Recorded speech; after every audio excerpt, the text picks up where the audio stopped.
All right, welcome back to the deep dive. We know you've been looking at ways to maybe grow your current business, maybe branch out a little bit, try something new. Well, get this.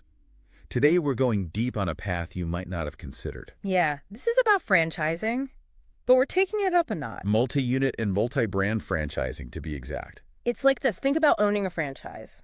Basically, you're plugging into a business model that already works. It's got the brand recognition. It's already overcome a lot of the initial hurdles. You're not starting from scratch. Yeah, It's like you said, plugging in. exactly. You're hitting the ground running. So today we're going way deeper on that. Specifically, what we want to explore with you is how to really scale that franchise idea. Whether that's growing with one brand but in multiple locations, or strategically mixing it up and adding different but complementary brands to what you're already doing. So in this deep dive, we're going to really unpack those two concepts.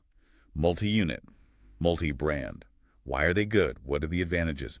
And who knows, maybe you'll leave here with an idea for a franchise that could fit perfectly with what you're already doing. Sounds good. Let's get into it. Let's do it. Yeah. Okay, so let's start with the basics. Multi-unit franchising. Right. The simplest way to explain it is you're owning and running more than one location of the same franchise. Simple enough, right? Yeah, and the reason most people do this is pretty clear. More locations often means more revenue. Yeah, more doors, more customers. Makes sense. So Okay, now multi-brand franchising, that's a little different. Yeah, this is where you own different brands, but, and this is key, the brands should complement each other in some way. Like peanut butter and jelly. Yeah. Or, burgers and fries. Exactly. The example I saw that really made sense was a fitness center and a healthy smoothie shop. Makes sense. Same target customer. Yeah, you can hit those health-conscious folks from both sides. The smoothie shop drives business to the fitness center and vice versa. So each franchise is actually feeding customers to the other one. Smart. Okay, so now let's talk about the why. Why would someone want to own multiple franchises? Whether they're the same brand or complementary ones, it seems like a lot to handle. What are the benefits people might not see at first glance? Well, obviously it's more to manage, but there are some big potential rewards. For example, if you stick with one brand and you have a bunch of locations, think about what that does for your visibility. You're everywhere. Right, people start to see you as the go-to place for whatever it is you're selling. And that builds trust. Plus, with more locations, you have more negotiating power, like with suppliers. Oh yeah, you can get better deals if you're buying in bulk. And probably better rates on real estate too, right? Exactly. And those savings go straight to your bottom line. Like, just imagine a franchisee with 5 pizza places. They could negotiate a crazy discount on cheese. Oh yeah, way cheaper per pizza. That adds up fast. Totally. Plus, when you have multiple locations of the same brand, you can streamline things, like staff training. You can create a system that works across all your locations. Makes things way more efficient. Exactly. Standardized procedures, shared resources, everything just runs smoother. All right, now let's get back to the multi-brand side of things. What are the advantages there beyond just having more than one source of income? Right. It's not just about quantity, it's about strategy. Like, you can diversify your customer base. So if one of your businesses hits a rough patch, the others can help keep you afloat. Exactly. That's the beauty of complementary businesses. They create this ecosystem that's way more resilient. Okay, so if you're thinking about adding a complementary franchise, how do you choose the right one? Alignment. That's the key word. You need a franchise that makes sense with what you're already doing. So first, ask yourself, will my current customers like this? Are they going to be interested? Right, like you said before, with the fitness center and the smoothie shop. Yeah, or think about a car wash and an auto repair shop. If someone's getting their car fixed, they might also want a car wash. Makes perfect sense. You're catering to the same customer, but with different needs. Exactly. And then the next question is, can this new franchise actually boost my existing business? Can it bring in new customers? So the two businesses should work together, not just exist side by side. Exactly. Think about how they can feed each other customers. Can you do joint marketing? Can you create special offers? So it's like a 1 + 1 = 3 kind of situation. Exactly. And of course, you also need to be realistic about your resources. Can you actually handle 2 businesses? Do you have the capital, the people, the system? It's all about being honest with yourself about your capacity. Totally. Now, there's also this other thing called piggyback franchising. What's that? It's where 2 complementary franchises operate in the same physical location, like a coffee shop inside a bookstore. Oh, that's cool. So they're sharing the same space. Yeah, And it's a really smart strategy because, first of all, it maximizes foot traffic. People who are already coming to the bookstore might also get a coffee.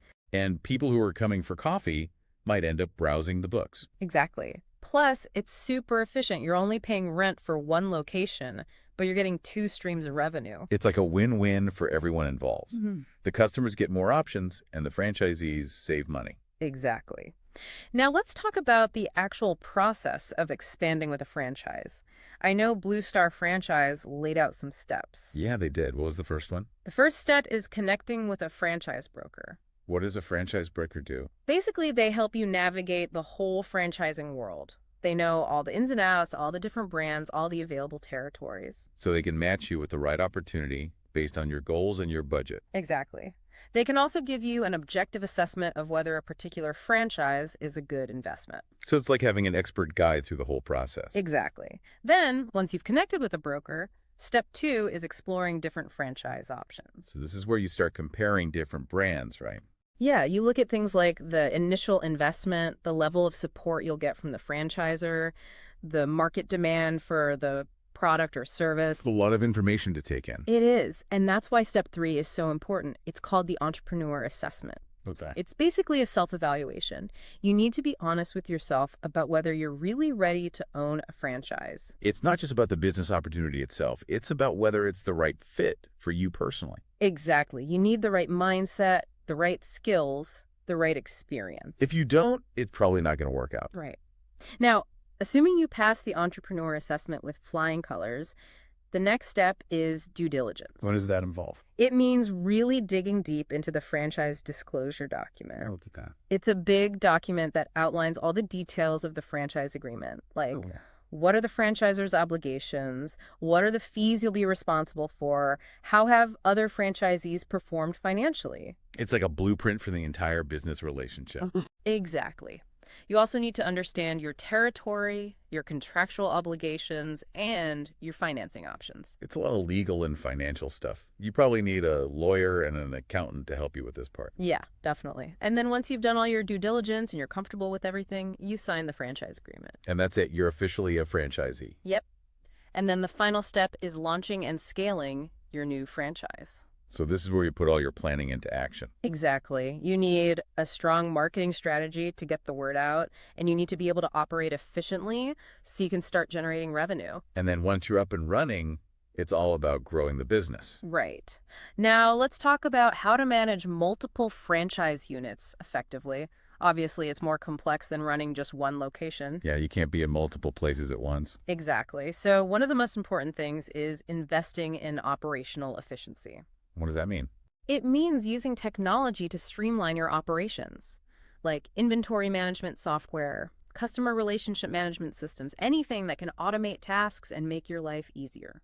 So you're basically using tech to free up your time and brain power so you can focus on the big picture. Exactly. Now, the other crucial thing is building a strong leadership team. You need capable managers who can run your locations effectively. You need to be able to delegate and trust your people. Absolutely. And if you have complementary brands, you also need to think about cross-promotion. How do you do that? Use your marketing channels to drive traffic between your businesses. Offer discounts to customers who patronize both brands. So you're creating a synergy between your businesses, not just running them separately. Exactly. And finally, you need to be really diligent about financial planning. You need to track your cash flow, your ROI, your operating costs. With multiple businesses, it's easy to lose track of where the money's going. Totally. So you need to stay organized and on top of everything. And as we mentioned earlier, a franchise consultant can be a huge help with this. All right, so we've covered a lot of ground today. Multi-unit franchising, multi-brand franchising, piggyback franchising. It's a whole world out there. It is, and it's a world full of opportunity. So for you, our listener, we hope this deep dive has given you a lot to think about. Maybe you're already a franchisee and you're thinking about expanding. Or maybe you're just starting to explore the world of franchising. Whatever your situation, we hope this has been helpful. And if you're feeling inspired, we encourage you to take the next step. Connect with a franchise broker, take an entrepreneur assessment, start exploring different options. And here's something to ponder. What kind of unexpected but complementary business could you add to your existing ventures? Think outside the box. Get creative. Because you never know. You might just stumble upon the perfect combination that takes your business to the next level. And that's what it's all about, isn't it? Absolutely. Thanks for joining us on the deep dive. See you next time.